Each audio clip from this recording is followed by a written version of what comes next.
সুন্দর একটি পরিবেশ আপনাকে দিবে সুন্দর একটি মন মানসিকতার উৎস। তাই আপনারা যখন উইকলি ছুটি পাবেন তখন যে কোনো একটি পর্যটক এরিয়ার মধ্যে ঘুরতে যাবেন।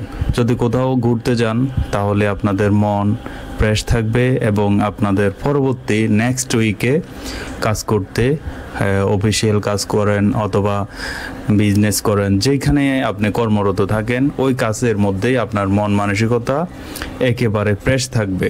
সুতরাং সাপ্তাহিক একটি ভ্রমণ অবশ্যই প্রয়োজন। আর এই ভ্রমণে আপনার অন্তরে স্বস্তি আসবে, মাইন্ড ফ্রেশ থাকবে। আর বিশেষ করে যখন আপনি ঘুরতে যাবেন তখন নিত্য নতুন জায়গা দেখতে পাবেন, নিত্য নতুন পরিবেশ দেখতে পাবেন, যেগুলো দেখার ফলে আপনার দৃষ্টি আকর্ষণ হবে এবং অন্তর শীতল হয়ে যাবে। এই যে এখানে একটি বক দেখতেছেন কি সুন্দর উড়ে যাচ্ছে, এই দৃশ্যগুলো আসলে বাসার মধ্যে অথবা আপনার অফিসে থাকলে কখনোই উপভোগ করা যাবে না।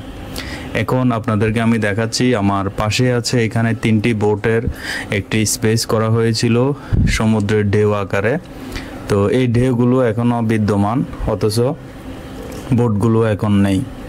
তো এই বোটগুলো এখান থেকে হয়তো নষ্ট হয়েছে, এজন্য সরিয়ে নেওয়া হয়েছে।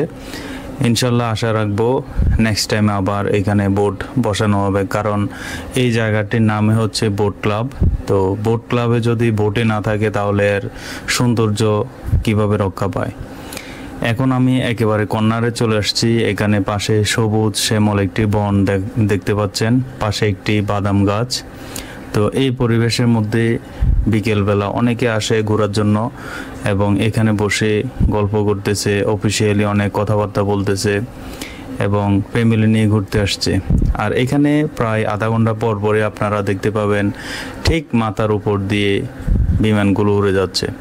প্রতিনিয়ত আধা ঘন্টা বা 1 ঘন্টা পর পর এখান দিয়ে আপনার বিমানগুলো এভাবে চলে যায়। তো এই দৃশ্যগুলো আসলেই সুন্দর। তার একটা কথা বলতে যাচ্ছি যে আমরা সর্বোপরি দেশে হোক বিদেশে হোক কর্মসন্ধানে মানুষের অনেক দেশে অনেক স্থানে আমরা চলে যাই। তো ওইখানে আমরা একটি ফ্রেন্ড সার্কেল তৈরি করি। তো ওই ফ্রেন্ড সার্কেলের মধ্যে কখনো দ্বন্দ্ব অথবা কখনো কথা কাটাকাটি না হওয়াটাই উত্তম, কারণ সবাই মিলেমিশে যখন আপনি থাকবেন কর্মস্থলে, দেশে হোক আর বিদেশে হোক, তখন আপনার কাজের মধ্যে খুবই ভালো লাগবে এবং আপনার বিপদে আপনার যখন দুঃখ কষ্ট আসবে তখন তারা আপনার পাশে দাঁড়াবে।